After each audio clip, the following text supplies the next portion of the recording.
Es misión del Tecnológico de Monterrey formar personas íntegras, éticas, con una visión humanística y competitivos internacionalmente.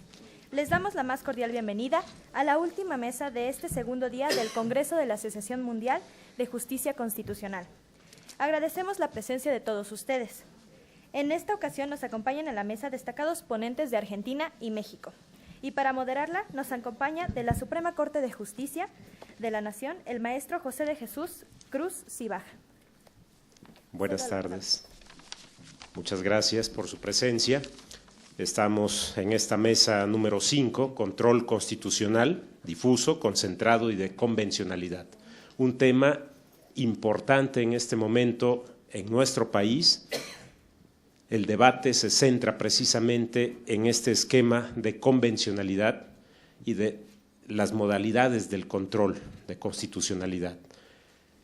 Traigo a esta mesa una reflexión previa a las ponencias que se presentarán y que es precisamente comentar con ustedes, reflexionar acerca de este tópico de control constitucional y ese esquema de convencionalidad.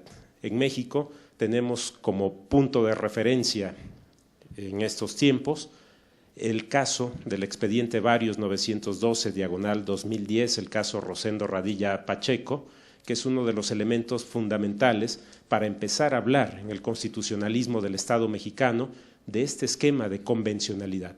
Hasta dónde ese asunto ha repercutido, hasta dónde ha impulsado los estudios respecto de este contraste de constitucionalidad y convencionalidad. Los elementos que derivan de ese expediente Varios es muy importante y en este momento nos permite señalar algunos puntos que derivan de esa resolución de la Suprema Corte de Justicia de la Nación, donde se plantean esquemas de control constitucional por parte de todos los jueces del Estado mexicano y el criterio orientador de los criterios de la jurisprudencia de la Corte Interamericana de Derechos Humanos. Este es uno de los puntos importantes dentro de este tema de control constitucional. La referencia también del artículo 133 de la Constitución Política Federal, que apunta a este sentido de tomar las resoluciones del expediente Varios como un punto, como un indicador para que en su momento en el Estado mexicano estemos hablando precisamente de la convencionalidad. Hasta dónde ese artículo 133 permite, hasta dónde la interpretación de este artículo señala a los juzgadores del Estado mexicano que puedan transitar por esta vía de la convencionalidad. Ese es uno de los elementos importantes y que retoma también algunos puntos del control difuso, no que necesariamente ubiquemos en este momento nuestra reflexión a que en el Estado tengamos un control difuso, no es eso, pero sí se toman elementos importantes a través de este artículo 133 para permitir que como resultado de esa experiencia del expediente Varios nos asomemos a un esquema de convencionalidad y los jueces, los juzgadores, no solo federales, sino locales, tienen esa posibilidad de mirar hacia estos esquemas, tratados internacionales en materia de derechos humanos y que puede aplicar muy bien para este caso que hoy nos ocupa. Esta mesa número 5, control constitucional, es uno de los elementos importantes en este momento en el debate nacional. Hoy mismo la Suprema Corte de Justicia de la Nación debate un asunto a través de contradicción de tesis donde se establecen los puntos de convencionalidad, el rango de los tratados internacionales en materia de derechos humanos con la Constitución Política Federal. Tema importante, si bien lo estamos siguiendo a través de una contradicción de tesis, sin duda es uno de los elementos trascendentes para que el Estado mexicano siente bases en la definición de estos esquemas constitucionales de control, de convencionalidad, y sin duda esta mesa resulta importante para ir acotando estos temas. Dejo a ustedes el tema de reflexión, el seguimiento que podamos hacer a este asunto de contradicción de tesis. Es la número 293, diagonal 2011. Aún no se resuelve. La invitación es a seguir el tema, a sumarnos a esta reflexión y a este debate dentro de los esquemas de convencionalidad y también, como punto importante, del control de constitucionalidad. Muchos elementos han surgido, los iremos comentando, pero doy pauta al inicio de esta mesa con la presentación.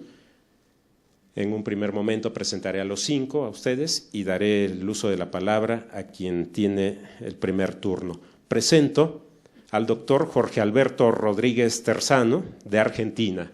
Damos la bienvenida. Él es director de Legales de la Administración Gubernamental de Ingresos Públicos del Gobierno de la Ciudad Autónoma de Buenos Aires.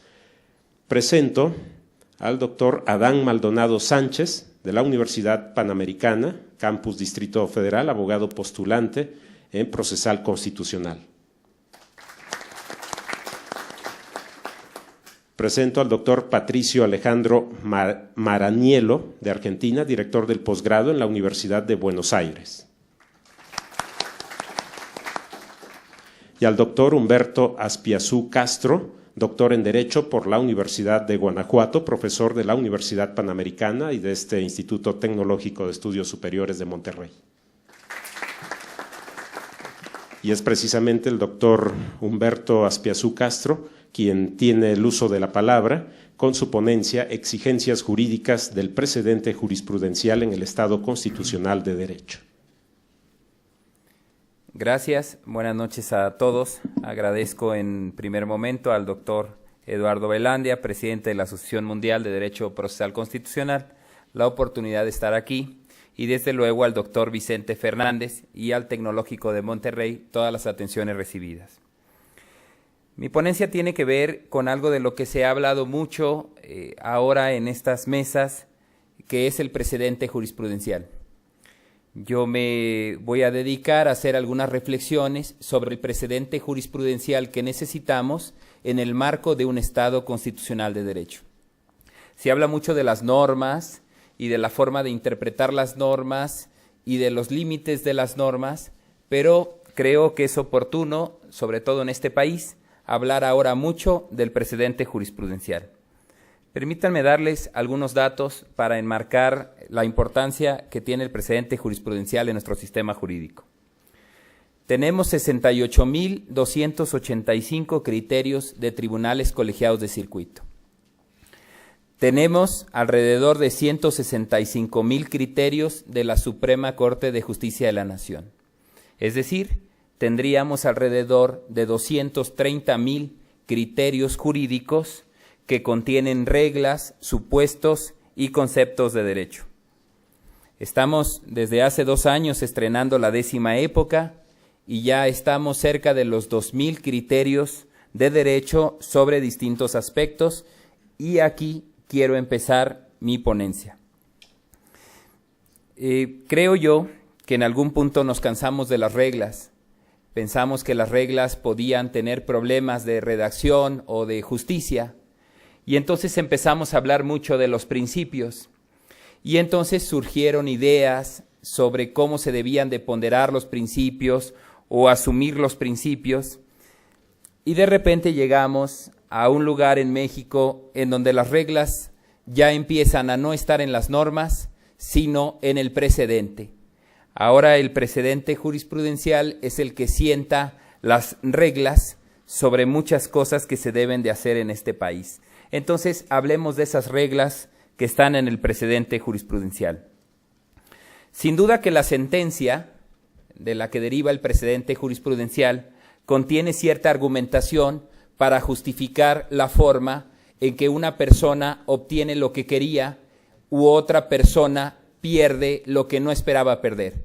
Sin duda que la sentencia tiene una argumentación que le explica a las partes por qué razón se falla en ese sentido y no en otro. De esa argumentación no es de la que tenemos que hablar.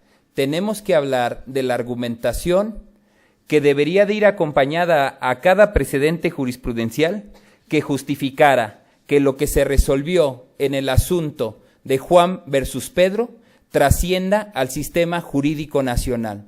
Es decir, ¿por qué razón la teoría del derecho, a partir de ese precedente, debe significar otra cosa? Es decir, si se redefine, por ejemplo, el dolo en materia penal, ¿cuál sería la justificación para entender de ahora en adelante el dolo de esa forma? Sin duda que nuestro precedente jurisprudencial adolece mucho de esta parte. Christian Curtis nos propone un sistema para analizar el derecho, una metodología jurídica que tiene que ver con el análisis no solamente de las normas y los principios, sino de la dogmática jurídica. Quisiéramos que en este país el precedente jurisprudencial explicara con más claridad cuáles fueron los principios que se utilizaron para fallar en un sentido o en otro, pero sobre todo, cuál fue la dogmática jurídica que se utilizó. Es decir, cuáles fueron los conceptos de derecho utilizados en un caso específico. ¿Por qué se usó la figura de la acción y no otra figura diferente? ¿Por qué se usó la figura de la competencia, de la litis, del dolo y de todos esos conceptos jurídicos que tenemos en la teoría y de los que usa el precedente? Para nadie es secreto que no existe una sola dogmática jurídica, sino que existen varias. Y quisiéramos que el precedente jurisprudencial nos explicara más sobre este tema de la dogmática jurídica. Pero también queremos que el precedente nos explique otra cosa, que nos explique en el marco de qué sistema ideológico se construye la decisión judicial.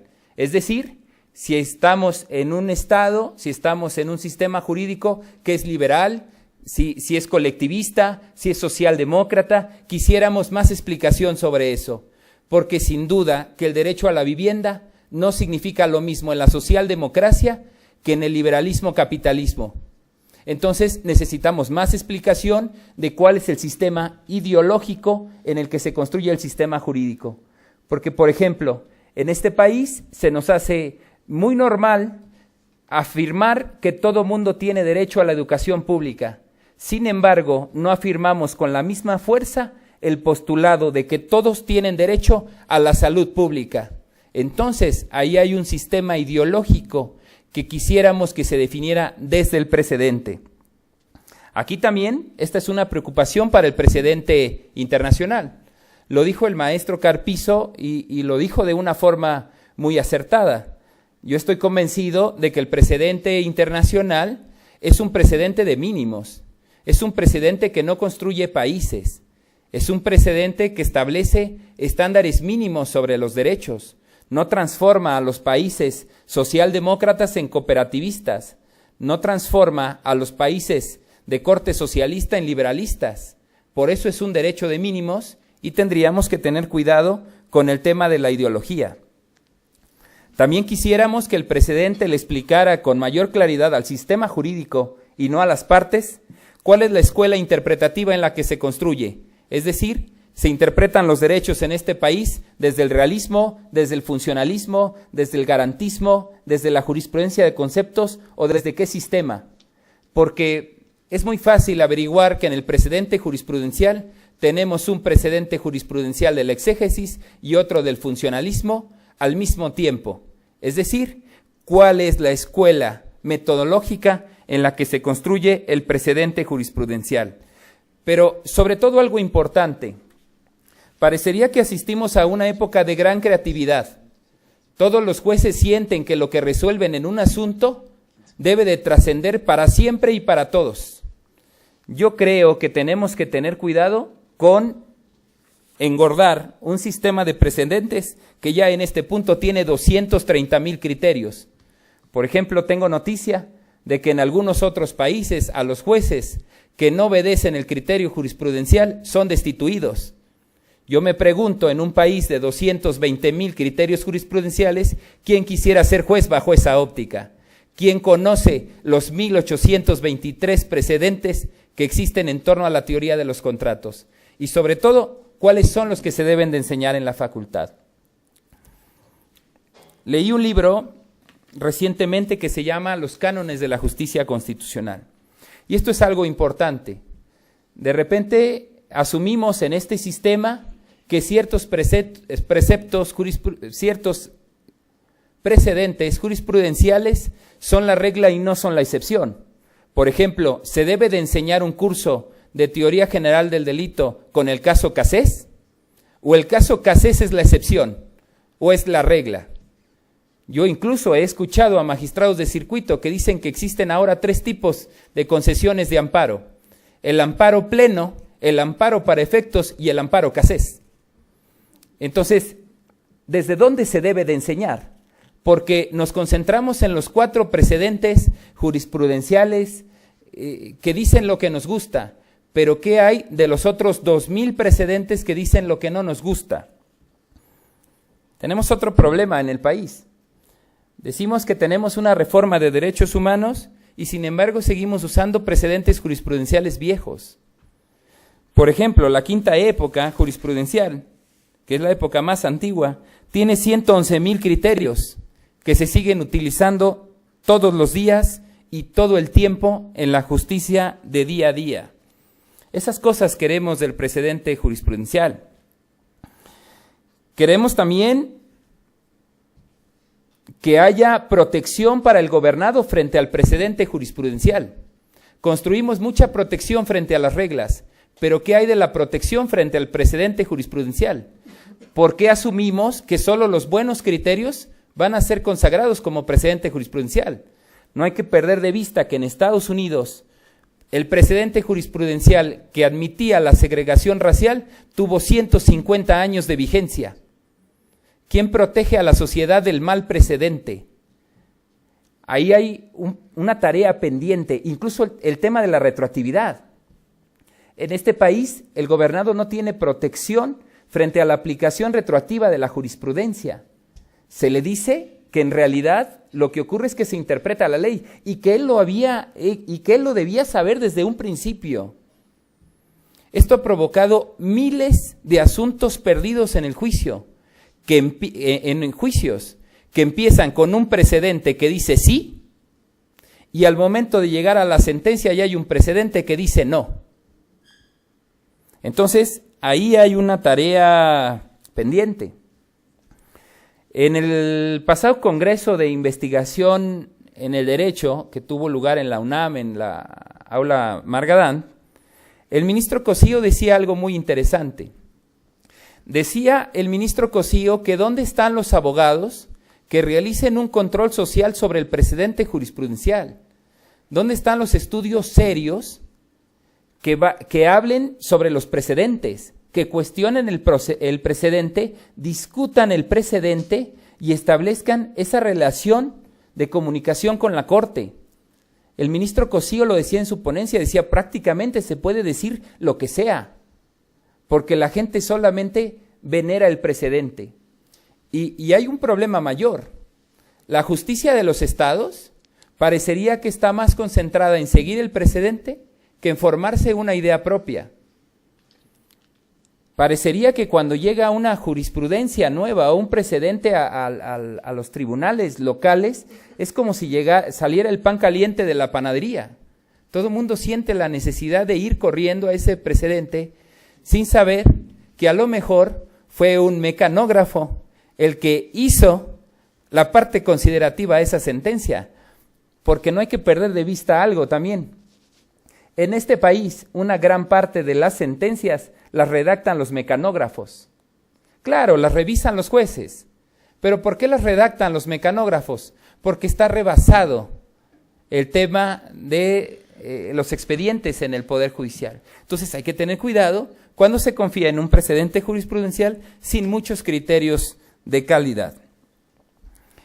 Sé que esta no es una ponencia que haga amigos, sobre todo no amigos en el Poder Judicial, pero lo he visto desde adentro. Lo he visto desde adentro, he visto, por ejemplo, cómo hay cosas muy raras. Se habla, por ejemplo, de un país, se habla de México, pero en realidad el 36.13% de los precedentes vienen del Distrito Federal. O sea, en realidad, en estas ciudades de donde se construyen las reglas, que tendrán que obedecer otros. Esto es algo interesante. Por ejemplo, lugares como Durango no tienen un solo precedente jurisprudencial. ¿Qué pasará ahí? Bueno, pues quién sabe. Es también importante que se establezca en las facultades de Derecho un sistema de método de casos que funcione adecuadamente. No se puede dar una clase de Derecho trayendo 2 o 3 casos que son los que me gustan o los que yo conozco. Necesitamos un acuerdo de cuáles son los 5 precedentes en materia de derecho a la salud, por ejemplo, que informan la clase de derechos fundamentales. ¿Cuáles son los 5 precedentes jurisprudenciales que son indispensables para entender los títulos y las operaciones de crédito? Tenemos clases de derecho que no se parecen entre sí. Cuando da la clase un fiscal, trae los precedentes jurisprudenciales que apoyan la idea de un derecho penal represivo. Cuando da la clase un defensor, la clase se vuelve clase casés. Entonces, parece que los alumnos asisten a distintas facultades de derecho en este país. También es importante recordar a los miembros del Poder Judicial que la teoría del derecho está en la teoría del derecho. De repente parecería que muchos alumnos de derecho sustituyen la lectura de la teoría jurídica por la lectura del precedente. Es decir, si quieren saber qué significa responsabilidad patrimonial del Estado, no compran un libro, buscan un precedente. Si quieren saber qué significa litisconsorcio pasivo necesario, no compran un libro, buscan un precedente. Parecería entonces que se ha monopolizado la teoría jurídica en este país. Nos surgen cánones sobre este tema. Comento también que en el tema del precedente internacional he estado escuchando con atención muchas intervenciones y parece ser que en algún punto nos decidimos enamorar del sistema interamericano y se nos olvidó el sistema de Naciones Unidas. El sistema de Naciones Unidas tiene una gran producción normativa, tiene una gran producción de criterios que no se discuten en las mesas. Naciones Unidas, por ejemplo, en las observaciones generales, establecen la observación general del derecho a la salud, 58 características que debe tener el derecho a la salud, 58 exigencias concretas a los estados sobre el tema del derecho a la salud. ¿Qué pasa con esos documentos? ¿Dónde está su análisis? De repente parece que el único precedente que nos emocionó fue el interamericano. Hay una especie ahí como de emoción que ojalá pase pronto. Urge también que después de que terminemos de discutir los temas del precedente, empecemos a relacionar los temas de derechos humanos con temas como el derecho civil. ¿Cómo funciona el derecho fundamental de la libre empresa en el marco de la autonomía de los contratos, por ejemplo? Entonces, ahí hacen falta respuestas que deben de ir más allá de esta emoción inicial sobre el precedente. Por último, quiero comentar una idea que me parece novedosa. Los alternativistas dicen que el Estado no puede monopolizar la producción del derecho y que hay un derecho que viene desde abajo. Yo creo que también deberíamos de pensar que el precedente no puede ser monopolizado por los tribunales, que también debe de haber un precedente que venga desde abajo. Por ejemplo, la American Bar Association en Estados Unidos cada año hace criterios sobre la forma en que entiende algo. Por ejemplo, en materia de daños están los restatements y son criterios de ellos, criterios interpretativos de la juridicidad que defienden con mucha fuerza. Y cada que un juez se atreve a resolver en contra de esas reglas, tenemos a 500,000 abogados cuestionando esos precedentes y defendiendo esas posturas en cada uno de los tribunales. Entonces, hace falta ahí también un tema de control social y también un tema de precedente jurisprudencial desde abajo. Concluyo rápidamente. Primer conclusión. México asiste a un sistema de precedentes jurisprudenciales que ha trasladado las reglas de las normas al precedente. Ahora ahí están las reglas. Conclusión número 2. El precedente jurisprudencial mexicano solamente explica en su argumentación a las partes que intervinieron por qué se resolvió en un sentido y no en otro, pero no explica nada al sistema jurídico. Requerimos también una argumentación, una explicación. Tercer conclusión. Las discusiones de derechos humanos a nivel de precedente jurisprudencial no vienen acompañadas de una definición clara de ideología y de modelo de Estado de Derecho. Cuarta conclusión. Necesitamos dotar al gobernado de un sistema de protección frente al precedente jurisprudencial. Quinta conclusión. Los buenos criterios se convierten en precedentes, también los malos. Y última conclusión. El precedente tiene que ser ordenado para que se enseñe en serio en las facultades y se pueda transformar el sistema jurídico vigente. Con eso termino mi intervención. Muchas gracias.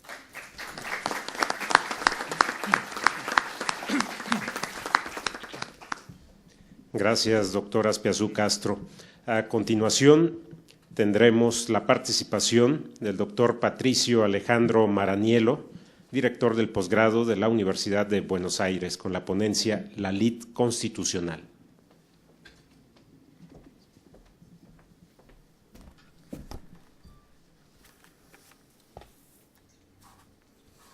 Buenas noches a todos. Bueno, muchas gracias a los presentes que son sobrevivientes del naufragio jurídico.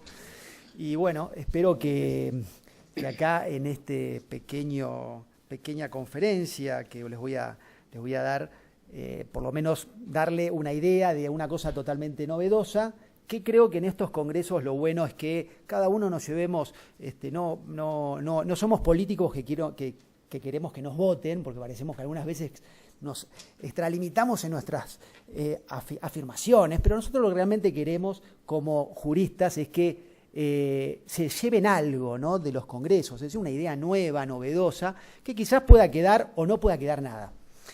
Pero antes que nada quiero agradecer a los organizadores de este evento, al doctor Vicente Fernández, a Enrique Carpizo, al presidente de la Asociación de Justicia Constitucional, Andrés Eduardo Canosa, Belandia Canosa, y bueno, y a todos los presentes y a esta institución tan prestigiosa y que nos ha recibido con el mejor de los agrados y que nos ha brindado unos días muy interesantes desde lo académico y personal.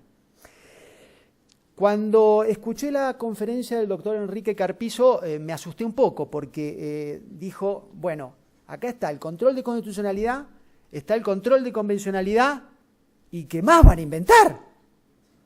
Bueno, la ley constitucional. Lo digo bajito para que no se me enoje y que quizás que no me entregue el certificado de asistencia, ¿no? Espero que esto lo que diga me permita llevarme a Buenos Aires por una cuestión laboral que necesito el certificado de asistencia a este congreso y que no se lo tome a mal, pero bueno, yo igualmente comparto muchas cosas, pero bueno, se me ocurrió algo nuevo, digo que no se me enoje el doctor Enrique Carpizo, que bueno, igualmente compartimos muchas cuestiones y muchas situaciones. En primera medida, la ley constitucional, ¿a qué se debe esto? Nosotros sabemos que a partir del año 1803, del caso Marbury versus Madison de Estados Unidos, sabemos que se empezó a dividir al juez, pero no es el mismo juez, pero con dos funciones. El juez ordinario, por cuestiones ordinarias, comunes, y al juez constitucional, que empezó a decidir como un verdadero poder del Estado el control de constitucionalidad de las normas, que es la gran función del juez. Después, bueno, con los movimientos de los tribunales constitucionales, la figura de Kelsen, se dividió esta figura en dos. Ahí sí fueron dos jueces, un juez ordinario y un juez constitucional. El juez ordinario se ocupa de los conflictos comunes y normales de todo litigio y el juez constitucional que se ocupa específicamente de las cuestiones constitucionales. Hasta ahí más o menos nosotros, los juristas, podíamos explicarlo, podíamos dialogar, establecer teorías y doctrinas muy plácidamente y muy tranquilamente, hasta que llegaron para complejizar la situación, pero para bien, los tratados internacionales con jerarquía constitucional, porque